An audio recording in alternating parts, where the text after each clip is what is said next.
The broadcast is now starting. All attendees are in listen-only mode. Welcome, everyone. I am Jay Parsons of the University of Nebraska-Lincoln, and it is my pleasure to welcome you to this evening's American Sheep Industry webinar titled Protecting the Flock from Highly Contagious Diseases, Resources in the Secure Sheep and Wool Supply Plan. This webinar is brought to you by the Let's Grow Committee of the American Sheep Industry Association. We want to thank them for their support and encourage you to visit the ASI website to learn more about the sheep industry and access the large volume of resources available there to help you be successful in the sheep business. The URL for the ASI website is www.sheepusa.org. Once again, that's www.sheepusa.org. I'd like to remind our listeners that this webinar is being recorded. All webinar registrants will receive a follow-up email within the next 48 hours with a link to the webinar recording, as well as a link to access the webinar slides. The links will also be posted on the ASI website alongside recordings from our previous webinars in the Let's Grow educational materials. We are slated for about 45 minutes of presentation time, followed by about 20 minutes of question and answers with our presenter this evening. Feel free to submit your questions at any time, including during the presentation, by typing them into the question dialog box at the bottom of your control panel. I will monitor these questions throughout the evening, and I will moderate them to our presenter during the Q&A session after the presentation.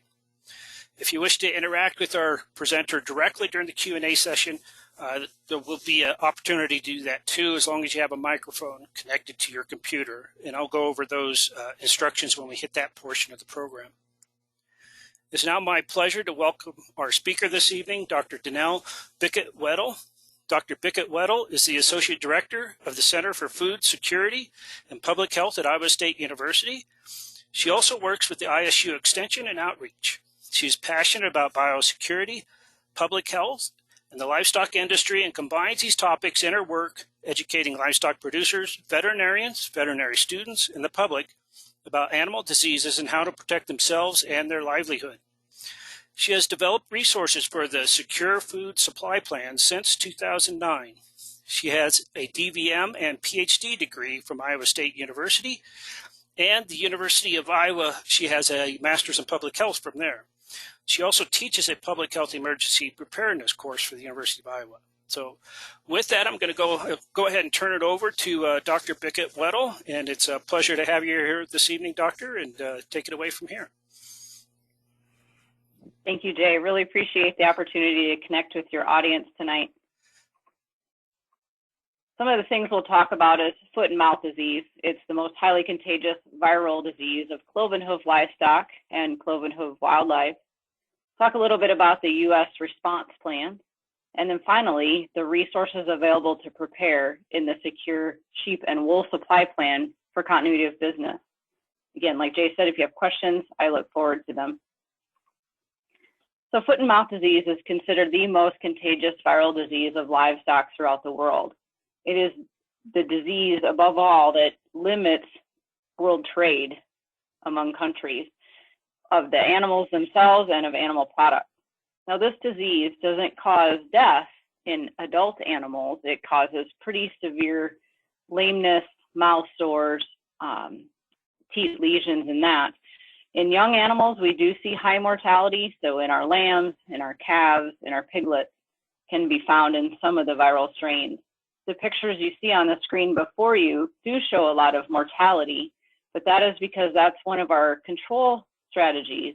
If this disease comes into a country where it's not been seen before, like the United States has experienced, then we would have to do what we call depopulation or a stamping out procedure. So the United Kingdom in 2001, people probably remember some of those images. We also had it in South Korea in 2010, as well as Japan, and then Egypt as recently as 2012. The United States has not had an outbreak since 1929.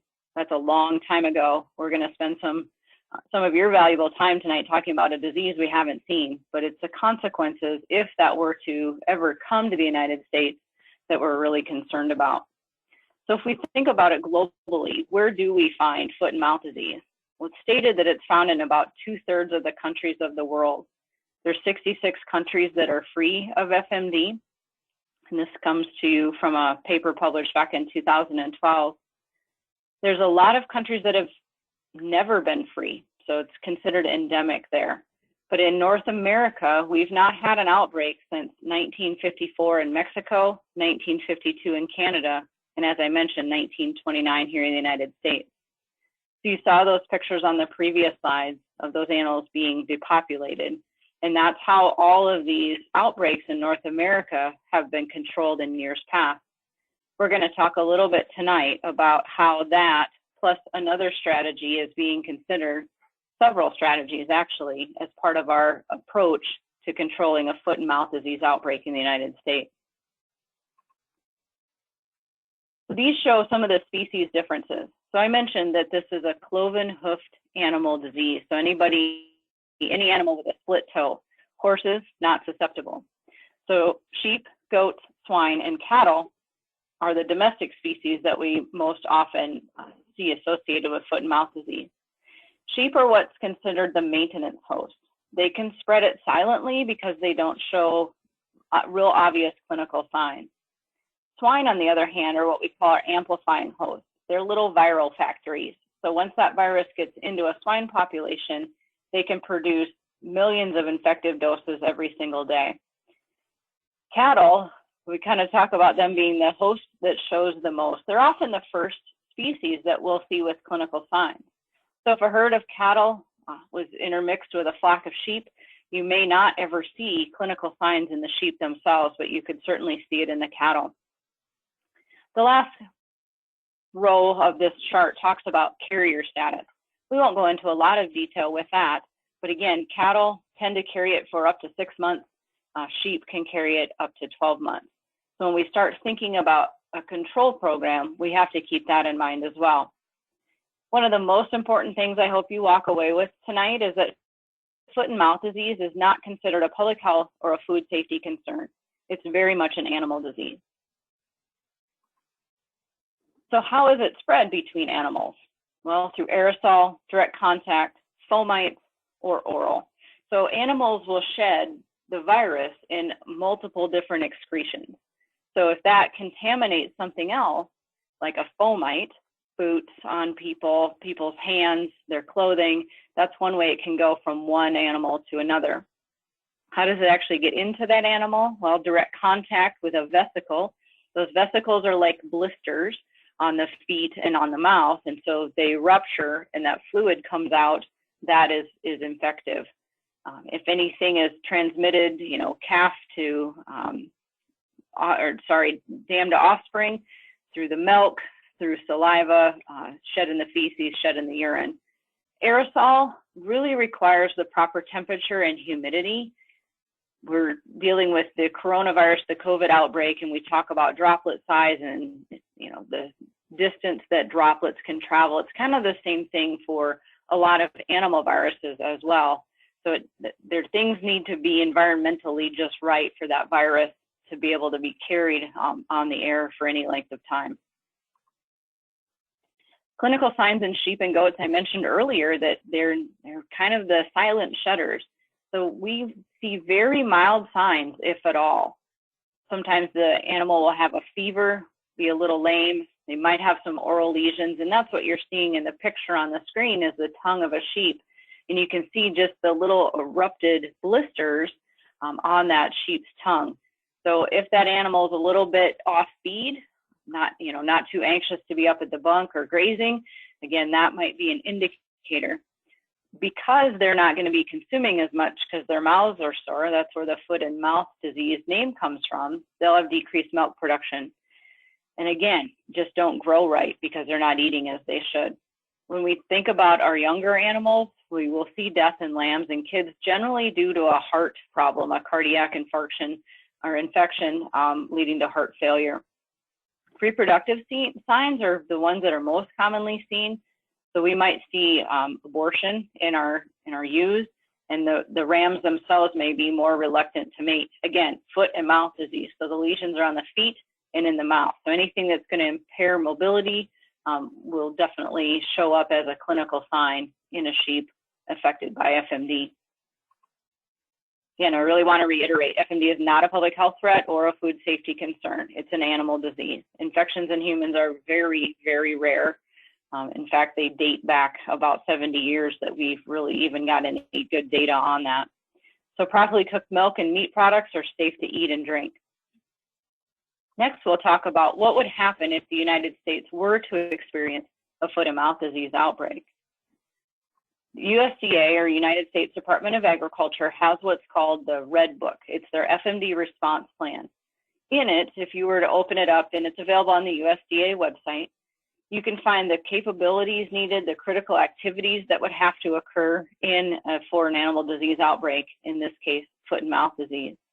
It talks about what happens to an infected farm or some farms that are suspected of having that disease, meaning that they have animals with clinical signs, but we don't yet have diagnostic test results back yet, or farms that are in contact with either an infected or a suspect farm. You might share delivery vehicles, for instance. You might share workforce. So we really have guidance in this Red Book that talks about those types of premises and how to manage them. The overall goal with any foreign animal disease by USDA is to detect, control and contain that disease, in this case, foot and mouth disease, as quickly as possible. Our eventual goal is to eradicate it. We don't want to keep this disease around. So the document you see before you provides approaches to facilitate continuity of business. How do we continue to move non-infected animals and their products in a way that we still have food on our shelves for our consumers? So in the Red Book, there's a variety of tools to control foot and mouth disease. One of those is stop movement. That was used in all of those North American outbreaks I described earlier. We're going to go into a little detail about the national movement standstill approach. Another approach described in the Red Book is stamping out, or mentioned depopulation. And that's a control mechanism that's very much on the table. There are a lot of parameters around how that could and should be used. Biosecurity is imperative. Even while we're waiting to maybe depopulate a flock of sheep or a herd of cattle, biosecurity is going to be absolutely necessary to make sure that we're containing that virus within that population and not spreading it to other animals.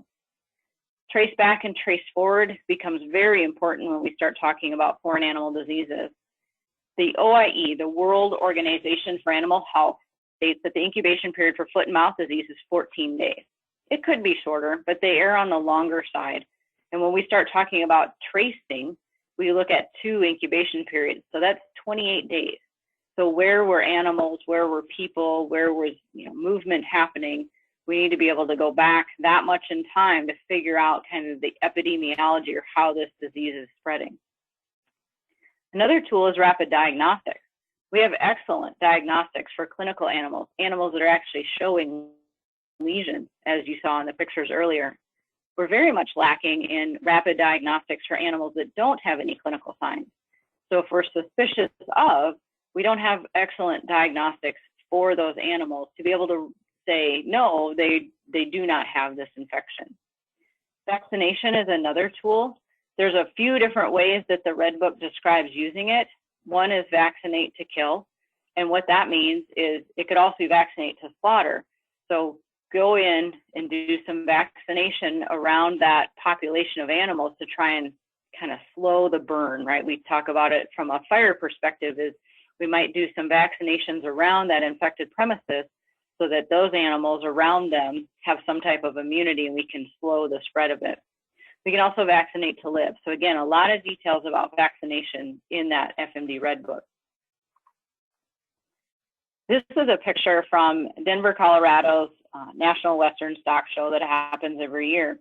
This data came to us from the Department of Agriculture in Colorado and the Institute for International Animal Diseases in Infectious Animal Diseases at Texas A&M's Ag Connect kind of visualized it for us. So when we start thinking about a stop movement procedure, you can barely see some of the states in the Midwest, because what this is showing is movements based on movement records coming into that stock show. And you can see we don't show Canada, but we definitely bring animals in from Canada to the stock show. So just kind of illustrates one big event, but how much movement has to happen. And if we were to think about how do we stop that movement, sometimes that can be a little daunting. We have a great example that we're all dealing with, right? COVID. When we thought about stopping people movement, in January, people would have thought there's no way that could happen across the United States. Well, March happened, April happened, and we did do that. So this is definitely one of the strategies, is to stop movement, because that's one way to stop disease spread. So we have a document that talks about how would you manage stopping movement. And so this is across, any livestock species. One of the scenarios we give in there is landing the planes. And this is what happened on 9/11. The first tower was hit, and the FAA put out a notice, be on alert. After the second plane was hit, within 45 minutes, the FAA had given the alert to all pilots in the air to say, safely get to your destination, turn off the flight, or turn off the plane and get out. We're going to wait and see what needs to happen before we're going to restart movement. And we were shut down for about 72 hours on any airline traffic after 9/11. Now, that tragic event is nothing I want to make light of, but it gives us a really good understanding of what might have to happen in a livestock stop movement type order. And so how could we do that in a safe way, right? This document talks through how do we get to our destination, or if you're so close to home, can you turn around and bring those animals back? The goal is no new movements of livestock for a period of time. And right now the proposal is 72 hours. That would give us time to get our arms around where is this infection, do some of that early traceability to find out where it's moving from, where it may have moved to, and how do we overall detect, control, and quickly contain with the goal of ultimate eradication. So this managed movement document is available on the Secure Sheep website that describes those details. So the first thing that would happen in an outbreak is what we're referring to as a national movement standstill. And the proposal is 72 hours.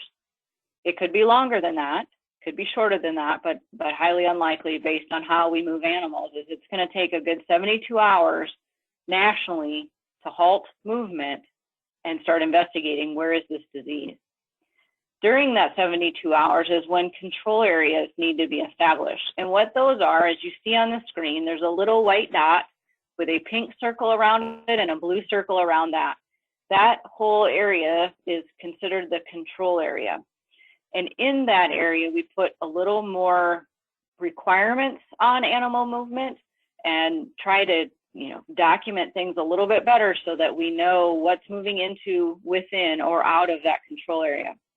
So the goal is within those 72 hours, we've got a positive diagnosis for a farm, a control area can be established around it, and the traceability starts wholeheartedly.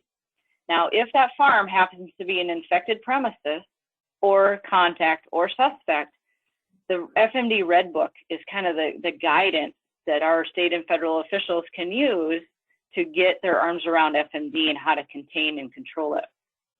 For those that are not infected with FMD, that's where the secure food supply plans come in.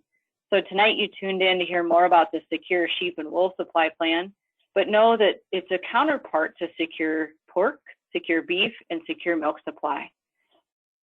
So if you are in that control area and not infected with the disease, but affected by these movement controls, that's the toolkit that you can refer to as far as guidance goes.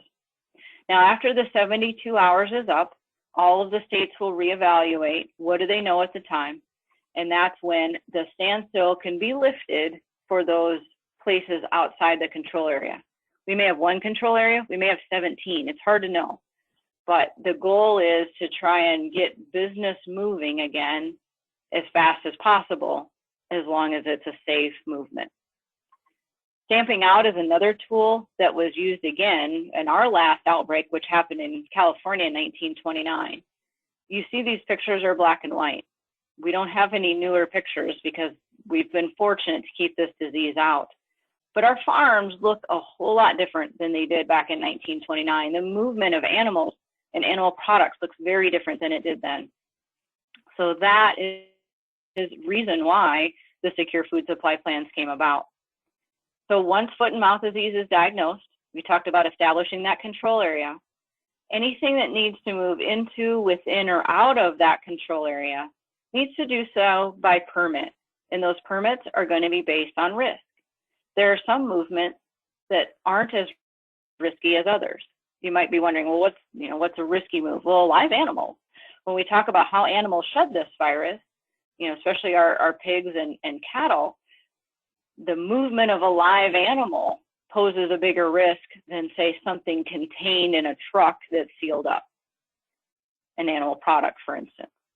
So the secure food supply plans are aimed at business continuity for those farms that are affected by these movement controls, but not infected with foot and mouth disease virus. The goal behind business continuity plan is to control or eradicate that disease without destroying the industry, trying to minimize those unintended negative effects. The way that's done is with risk-based solutions. So we've, for years, worked on, what does the data tell us? What is the science behind it? What are the risk assessments telling us?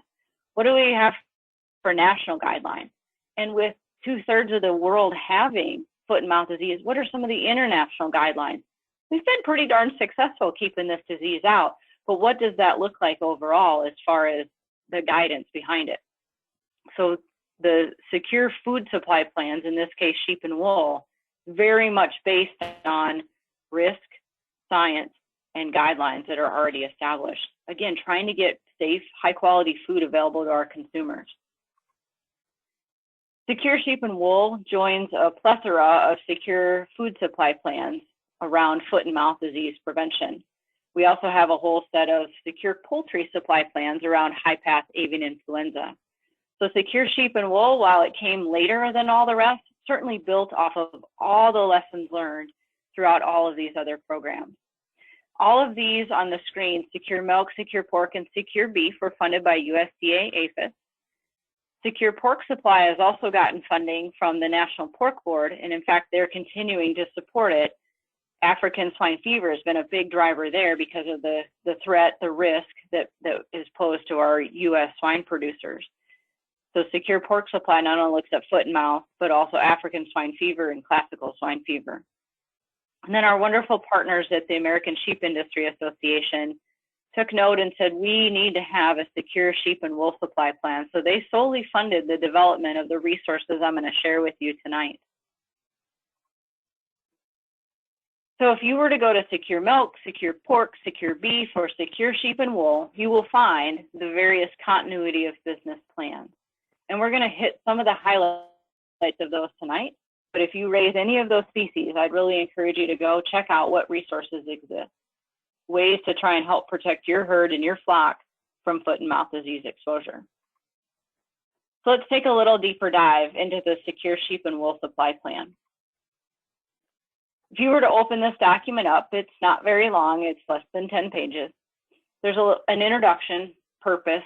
It talks about the red book that I shared with you tonight, as well as a variety of other great resources that USDA has developed over the years as it pertains to foreign animal disease prevention and control. Then there's a section on how is managed movement of animals and wool going to go in a foot and mouth disease response. Then the overall guidance, and we're going to hit on some of the resources here on how you can prepare prior to an outbreak and what happens once FMD is diagnosed in the United States, how that would change. And finally, because we talked about if you are inside this control area, the only way you're going to be able to move your animals to pasture, to market, to another location is to request a movement permit. So we'll talk about the guidance that's available for producers in this resource. So if you were to open up the last page of the Secure Sheep and Wool Supply Plan, you will find this permit guidance table, and it's for sheep, semen, and embryos. We'll talk a little bit more about wool next. This is guidance only. I do not write policy. My colleagues at Iowa State University do not write policy. We've developed guidance that our state animal health officials and our federal animal health officials can use as a template to say, how do we best manage and mitigate risk? And for a producer, how do you best meet these so that you're protecting your flock from disease exposure? One of the first things that has to happen is traceability information. We need to know where the animals are. That's the premises identification number or PIN, the GPS coordinates of where the livestock are held, and information on what needs to be moved. And then our regulatory officials are very concerned with not spreading this disease. Remember how highly contagious it is? And it's shed in the feces, the urine, those kinds of things become contaminants of other items. So we want to make sure that producers have the biosecurity measures in place so that they're not putting other flocks or herds at disease risk. Trace back and trace forward, we talked about it. We need to make sure that there's no potential risk that that farm poses to another farm that we may not know that they're infected yet. Number 4 is really important to think about is we're asking someone to take our animals or our animal products out of a control area. And some people refer to a control area as kind of the fire, right? This is where disease is actively happening. And it's not common that, the people fighting the fire will say, can you go get me some more wood and let's throw it in the center of this fire, right? Or that's usually not an approach. And so if we're going to move things into or out of that fire, that control area, we want to make sure that we're doing it in the right way. We also don't want to take a burning ember and put it on a truck and send it to another forest, right? So we need to make sure whenever we're moving animals, we're doing it in the safest way possible so we're not spreading disease. So producers, just like every other day, have a business arrangement with who gets their animal or their animal product. That business arrangement still needs to happen. That phone call has to happen with who's going to receive it. Maybe it's a slaughter plant. Maybe it's an auction market. Maybe it's the wool processor. You need to call and say, are you willing to take this? I'm in a control area. So that has to happen, as well as if it's leaving the state veterinarian for that state also needs to be okay with it coming in, because again, we don't want to put any other flocks at risk. Finally, no evidence of infection based on surveillance or disease monitoring. I mentioned we don't have great tools for animals that do not have clinical signs. So this is probably the thing that keeps me up most at night is how are we going to adequately test before we move? And there's no greater example than what our country is struggling with right now is COVID testing. It gives people some assurance that day that they're not at risk. And same thing with this highly contagious animal disease that, again, our animals have no immunity to. They've never seen this. So how do we provide no evidence of infection? I mentioned that this was for sheep, semen, and embryos. So let's talk a little bit about moving wool. So wool is a different type of risk than, say, having to move sheep to pasture, sheep to a feedlot or to a slaughter plant. So what we did, our group at Iowa State University, Center for Food Security and Public Health, looked at what does the scientific research say about wool and FMD survivability? What are some of the OIE, or the World Organization for Animal Health, international safety sanitary standards related to wool?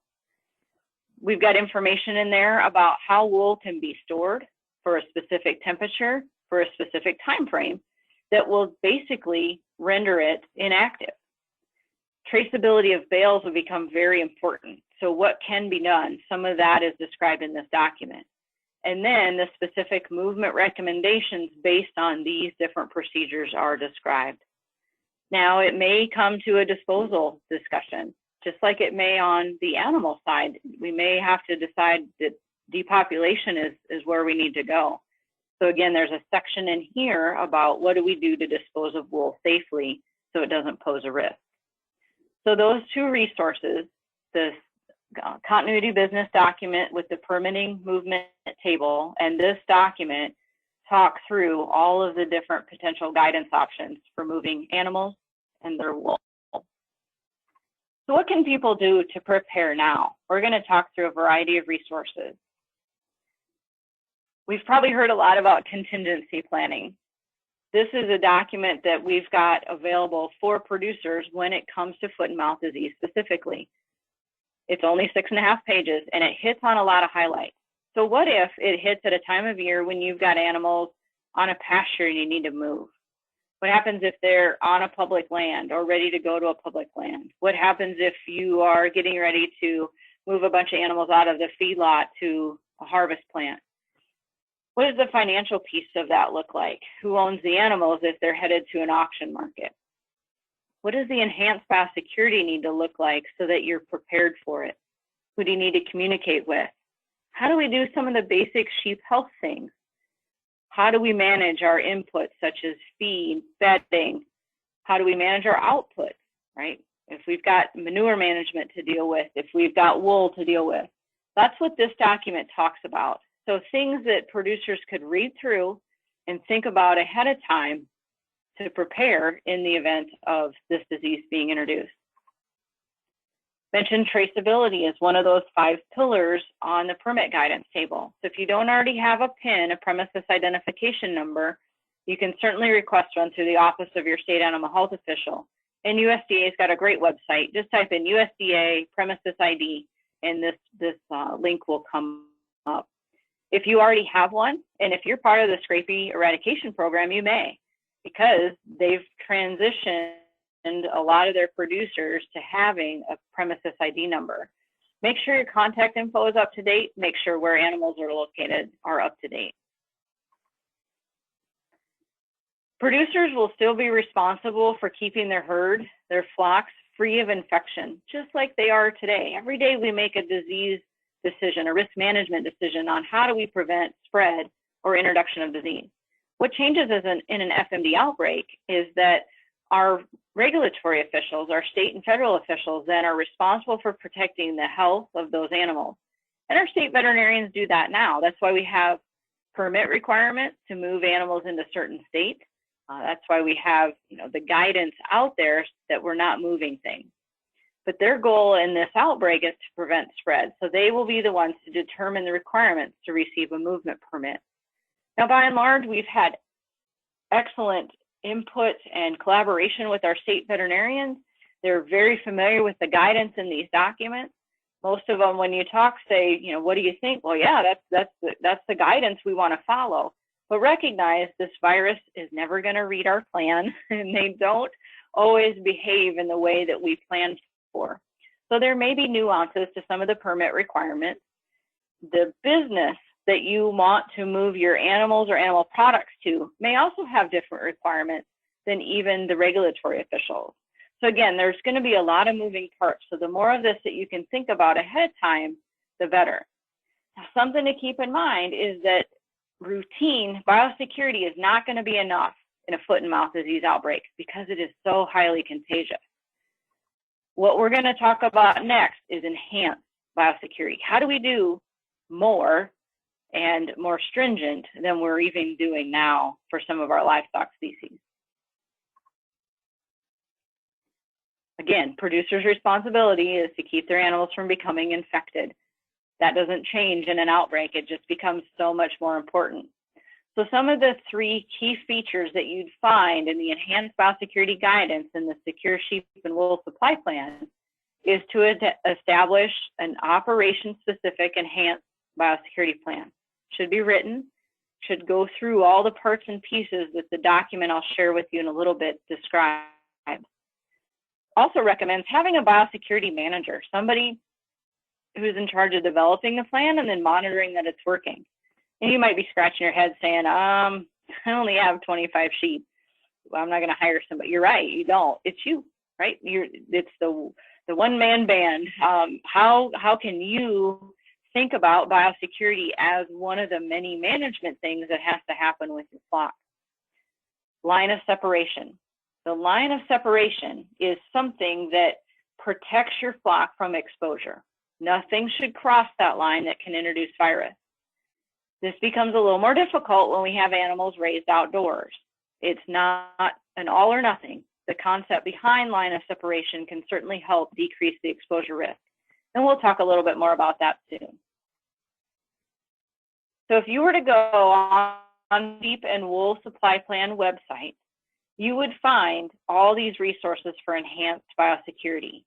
We have a checklist, we have an information manual, and we have a template that you can download, write on, type into, whatever's easy. We have both forms, whether you raise animals out on pasture or rangeland or in a feedlot sitting. So securesheepwool.org under producer tab and biosecurity will provide you with all of these resources. Now, if we think about, let's say this is a feedlot, and we've got all of our animals outside, we've got various different entries. The line of separation is some border around that operation that says, look, we don't really want things crossing here unnecessarily. We want to have some type of control for what's coming in, especially in an outbreak. So the feedlot, the pasture, right, might think about that as a kingdom. And what do we do to protect a kingdom? Well, we put walls up. What do we put around our walls? A moat. And the moat, in this case, is that line of separation. Now, you don't necessarily need to go out and dig a moat around your operation, but how can you think about that as a way to protect your flock from disease exposure? Again, it's not an easy lift. And in the chaos of an outbreak, it becomes darn near impossible because clearly, this is one of those things, thinking about, you're out checking fence, you're out checking animals. Think about, well, what would I do if I had to kind of contain this, or if I had to protect my flock because somebody in the area has it? Now, how do you get into this kingdom, right? You lower a drawbridge. Who's in charge of that access point? Well, it's the kingdom, right? So who doesn't want to be king or queen of their own kingdom? And monitoring who gets to come in. And we don't necessarily want a Trojan horse coming in and introducing virus. So some biosecurity steps need to happen around that piece of equipment, that person, anything that could potentially introduce FMD virus on their person or on their vehicle or equipment into your operation. So the information manual has some graphics that talks about, well, how could this work in a pasture setup? I need to take my four-wheeler out. I need to, I have guardian dogs out there. I have guardian livestock out there. How does all that work? And, there's not one cookie cutter magic answer, but the information manual talks around this concept and some ways you might brainstorm a little bit to make it work for you. It's certainly complicated for folks grazing public land, right? There are just some beautiful things that we get to do today that in a contagious disease outbreak might pose a higher risk. So we recognize there's no zero risk of exposure. And managing this in peacetime brings some challenges, during this highly contagious disease outbreak. So thanks to the wonderful people that were part of the working group as we developed all of these materials in no less than a year, they said, there's just some unique things about grazing public land allotments that we need to think about. Did we come up with every single answer? Absolutely not. But what we started to do was kind of talk through some of those exposure risks. Common use roads, common use corrals and trailheads. What about recreationalists coming in? What if it's grazing with cattle, wildlife interactions, and all of that? The take-home message is, how do you protect the flock when they're out amongst the elements like that? Working with your state animal health official, your state veterinarian, your livestock associations prior. What could be done to minimize exposure risk? Those kinds of things happening in peacetime are ideal.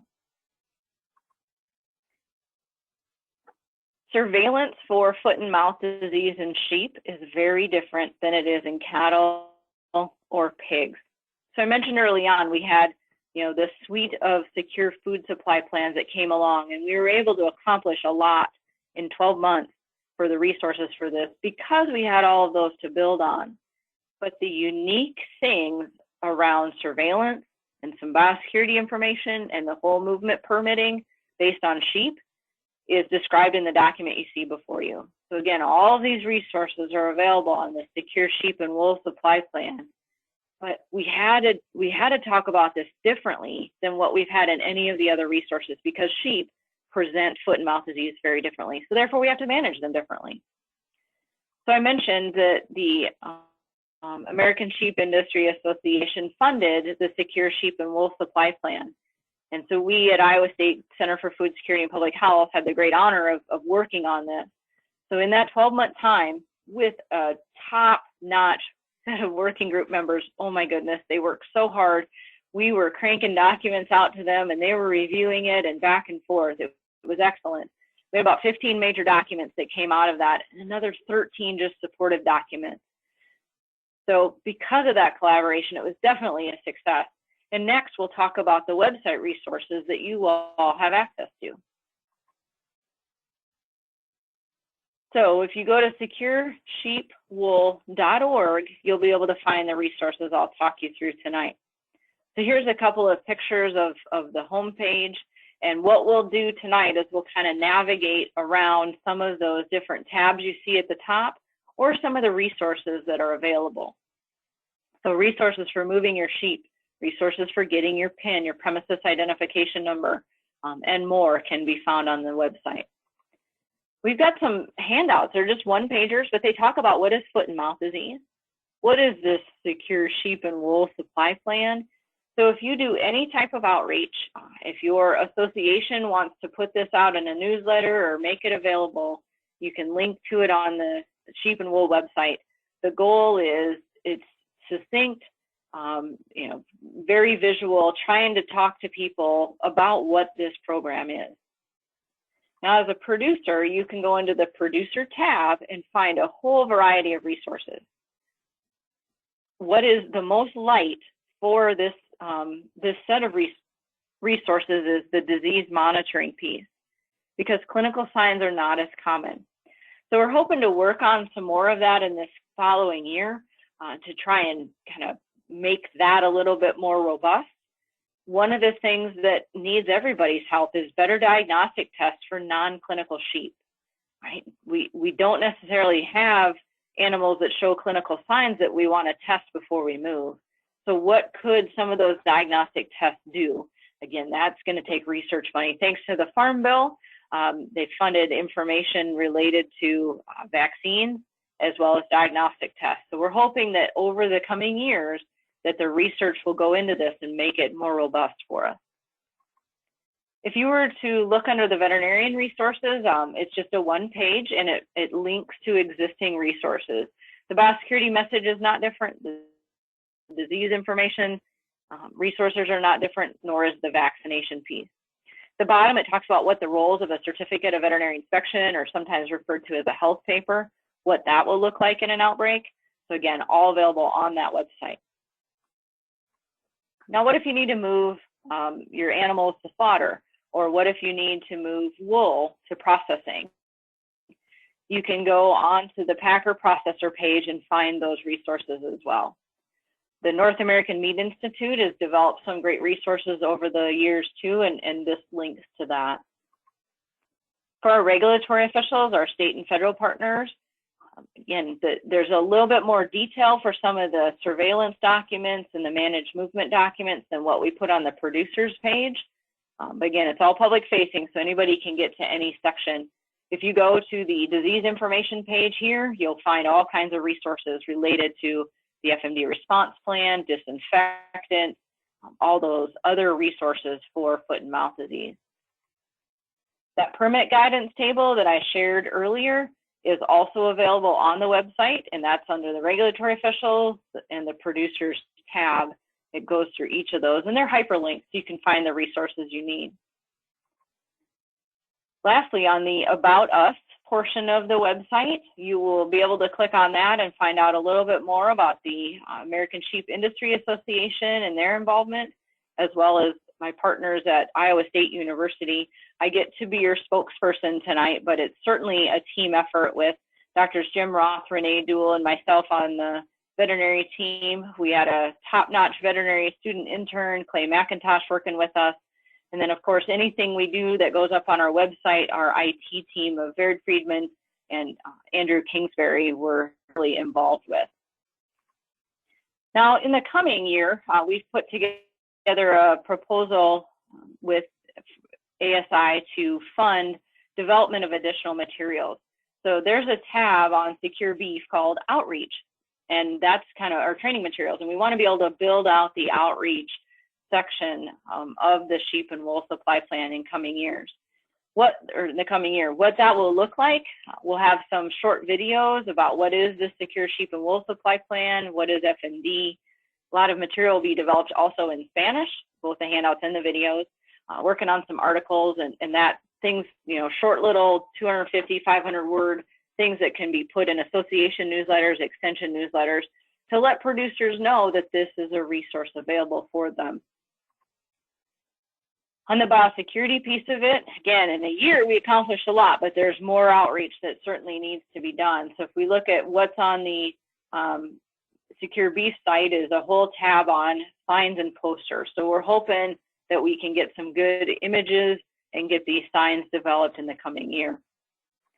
I'm only going to touch briefly on vaccination because it does come up in all the presentations I give. FMD vaccine is a killed virus vaccine. There's about 6 of the 7 serotypes of FMD active in the world. It's not cross-protective. So if we have one type of outbreak in one part of the world and another serotype gets introduced, that vaccine is not protective against it. There's 65 subtypes.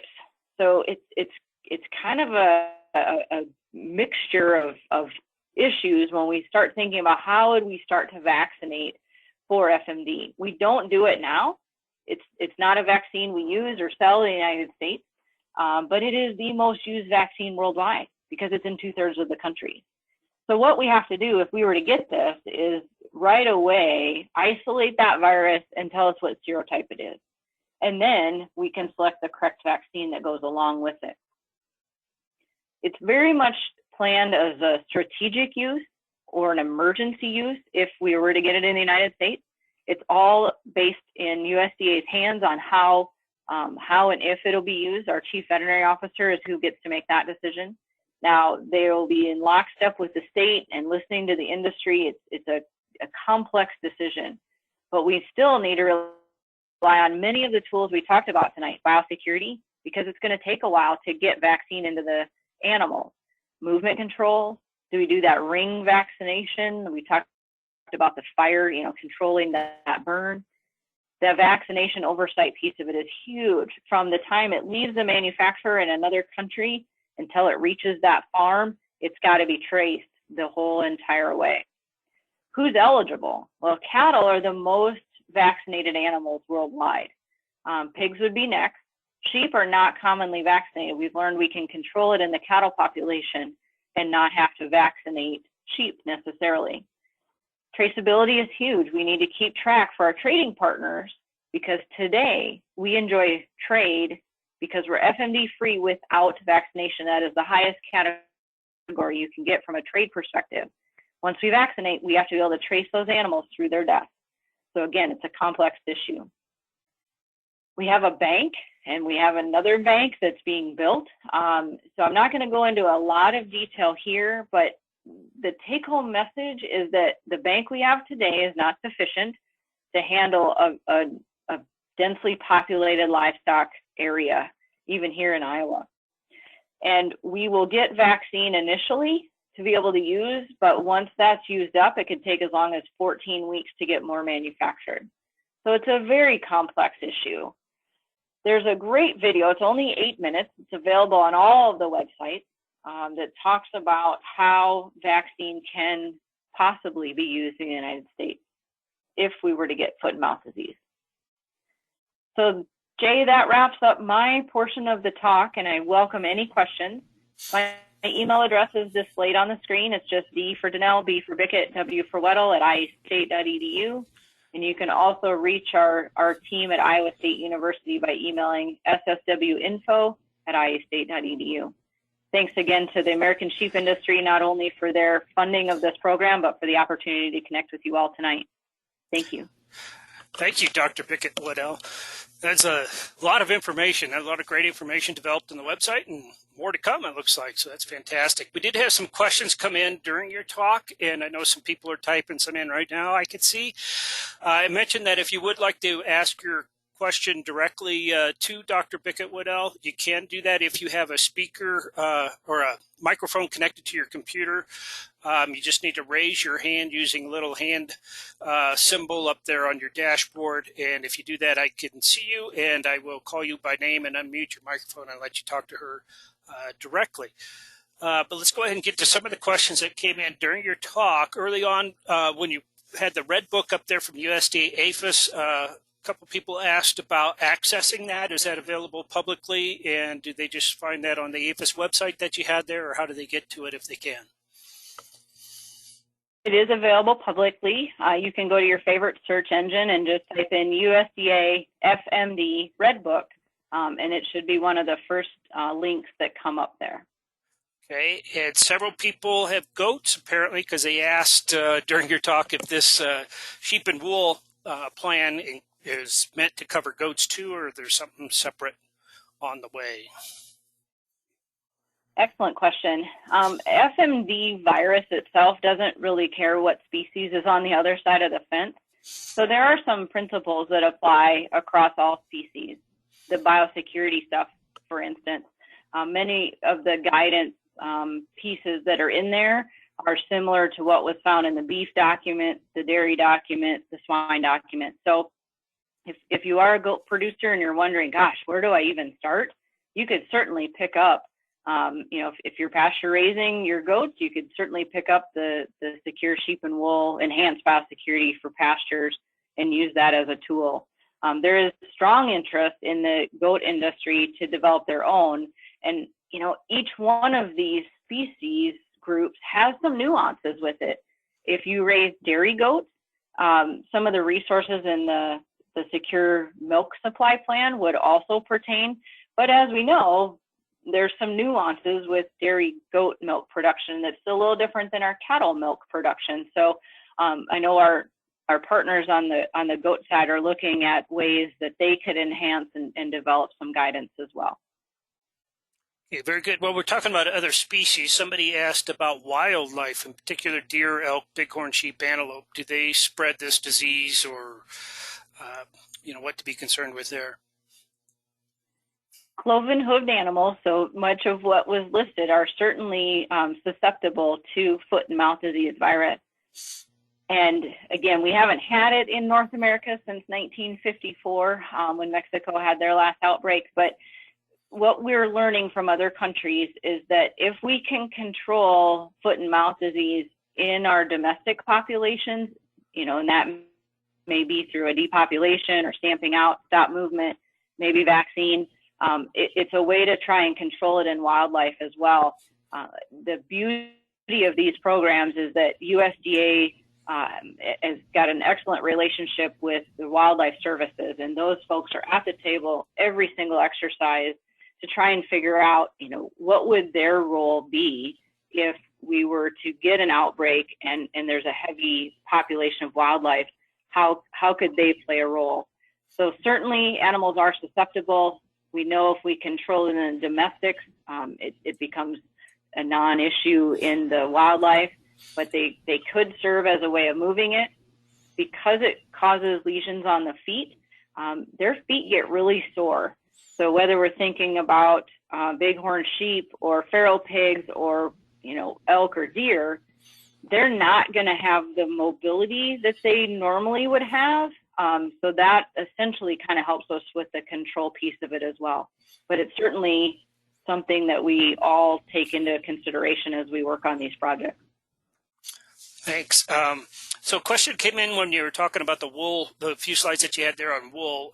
Will certain temperatures kill the disease? For example, storing wool in extremely hot or extremely cold temperature, does that affect it? Yes, it does. And so in that document itself, it talks about, based on the OIE, or the World Organization for Animal Health sanitary standards, it gives a variety. I think there's about 6 different options for how wool could be handled. And so in talking with the processors that were a part of our working groups, and in talking with people that understand the virus, the recommendation came out for storage times and temperatures, which we tend to do certain times of the year here in the United States. The biggest maybe difference is now we would have to put some thermometers in our storage facilities and have some type of documentation that, that the temperature got to a certain temperature for a period of time. I don't have those numbers committed to memory, but they're certainly available in that wool handling document. Okay, so a question came in. The general gist of it is, do you anticipate broader benefits to participation? But the preamble might be a little hopeful. It says, in your opinion, what are the chances that the secure food supply plan participation will be required or favored by state animal health officials, regardless of whether or not you're in a control area? For example, for producers in a state with cases of FMD, but not necessarily in a control area within that state. Excellent question. So some of the states have expressed the desire to stop all movement within their state, and not necessarily just the control area. Some states, when they exercise, foot and mouth disease, African swine fever, high path avian influenza, doesn't matter. Some of their requirements right out of the gate are you must have a PIN and you must have a secure food supply plan that we've heard about, seen, audited, reviewed, something. So as far as favorable, yes, I would say the majority of the state animal health officials find favor in the fact that a producer is doing things in peacetime to help protect their flocks, such that they're going to be in a better position when this highly contagious disease comes in to keep their flock safe. If you are an infected farm, you don't get a chance at moving your product. If you keep it out, you certainly have a chance. And so any of this preamble work that can be done definitely helps your ability to keep your herd or your flock disease free. That's number one. And then number two, gives the state animal health officials, gives the other states, maybe gives your business partner some confidence that you could move that animal or animal product in a way that doesn't threaten another flock or another herd. Okay. Let's see. I had one here. When you had the picture up when you were talking about the moat and the wall around the farm, a question came in on basically a neighbor question. So they live next to a field where basically a feedlot spreads manure, so that's a concern to them. And they also found a cow part in one of their fields. So they're wondering, their question is, how can I know if another farm has a disease that will affect my flock or herd? Any advice there on that general situation?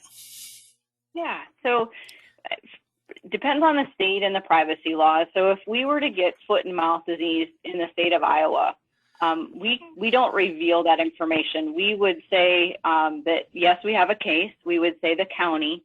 Our state would know exactly where that was. Our federal officials would know exactly where that farm was. But we can't really announce that. It's a privacy law. Not all states have that.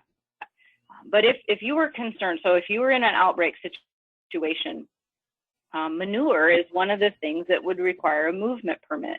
So that feedlot may not be able to spread manure. If they're an infected farm, they certainly won't be spreading manure.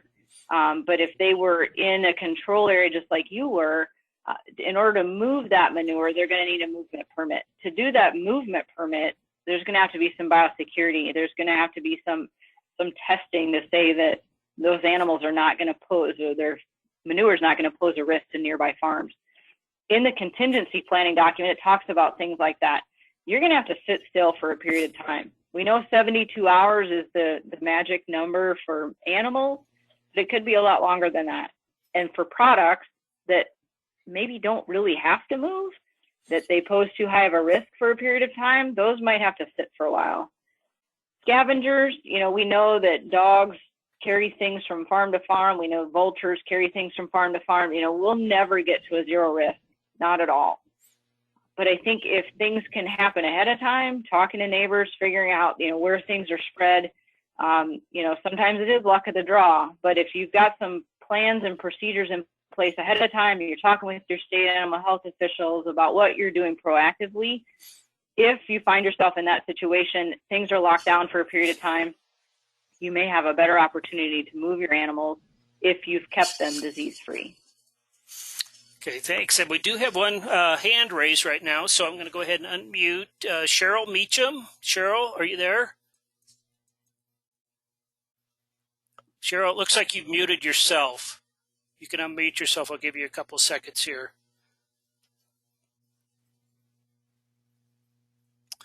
Okay, we'll go back to the submitted questions then.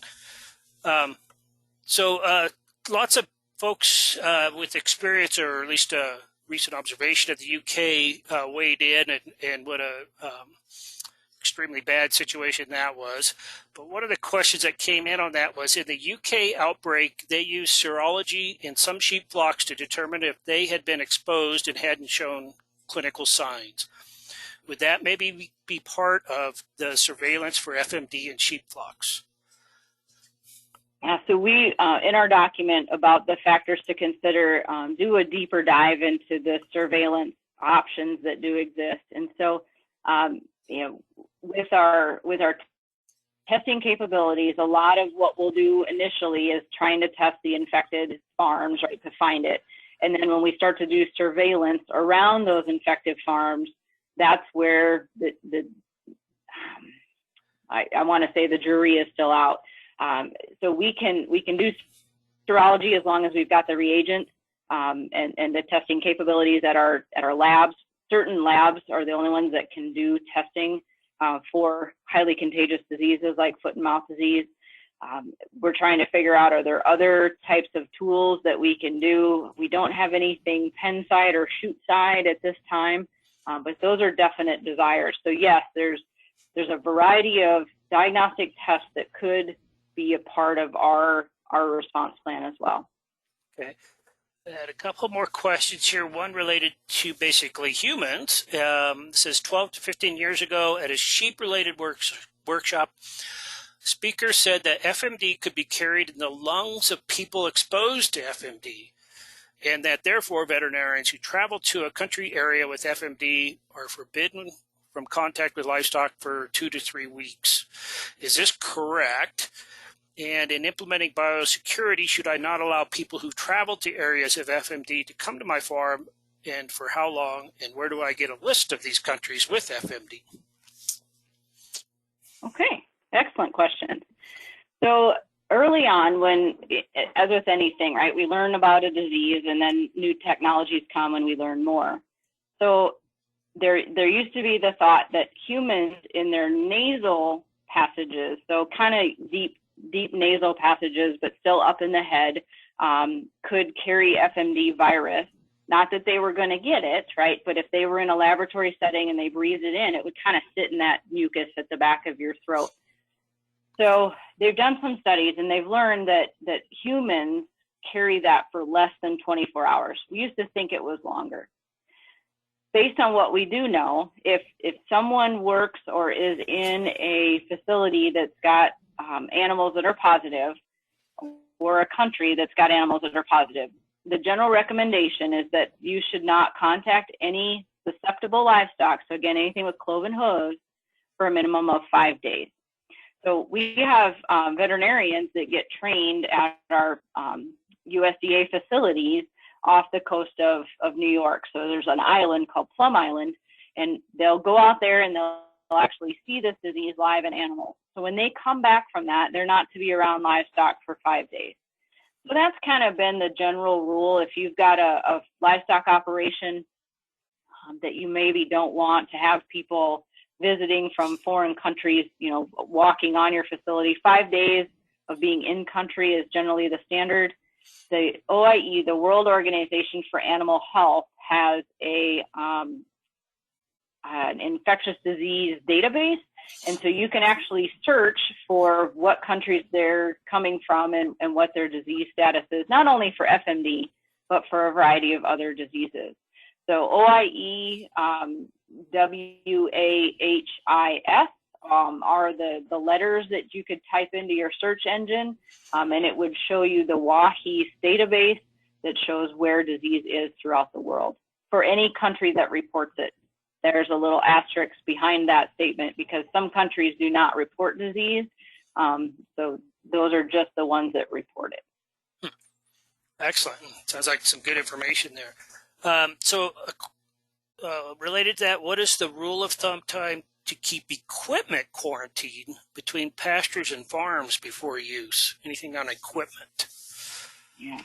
So the biggest thing is, what is the equipment contaminated with?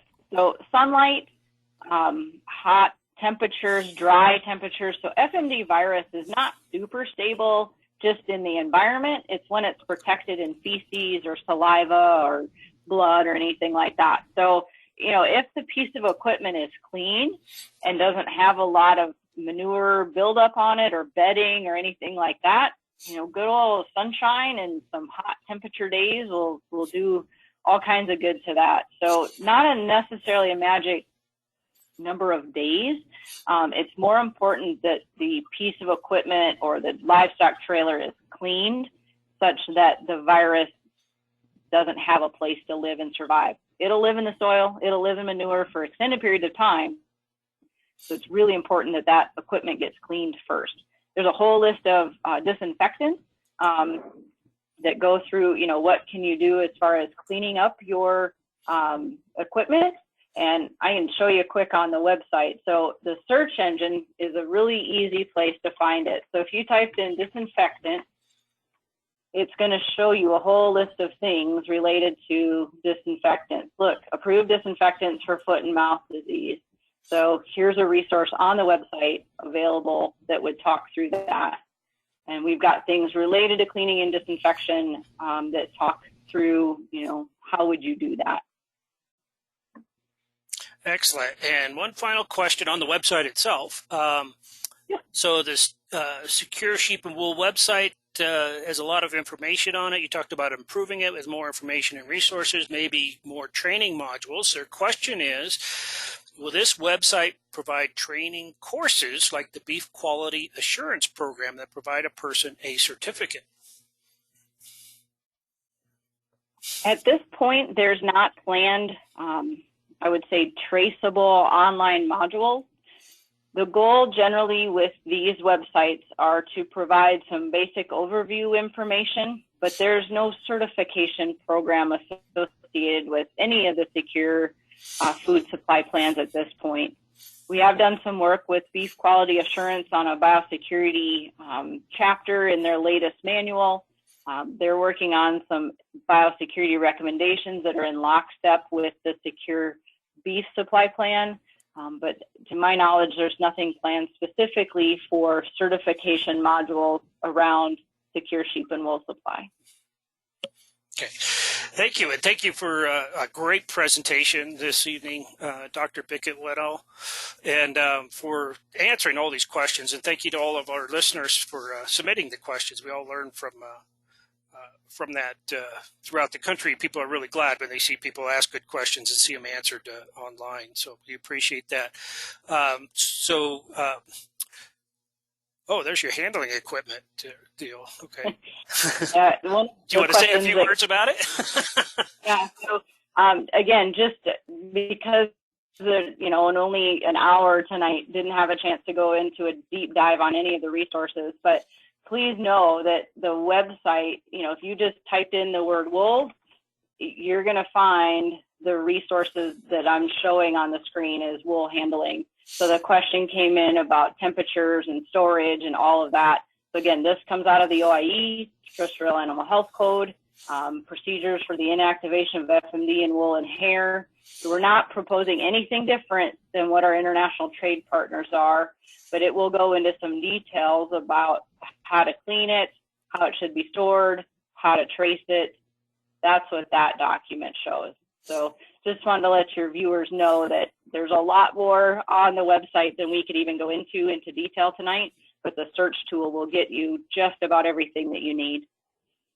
Wow, fantastic. And thank you to you and your colleagues for putting all of this together. And thanks to the American Sheep Industry Association for providing the funds to make it happen. I think everybody's going to find this to be a tremendous resource. We appreciate the opportunity to connect. And again, thanks to ASI for funding it and believing that this was something that was needed, because we sincerely agree. Okay.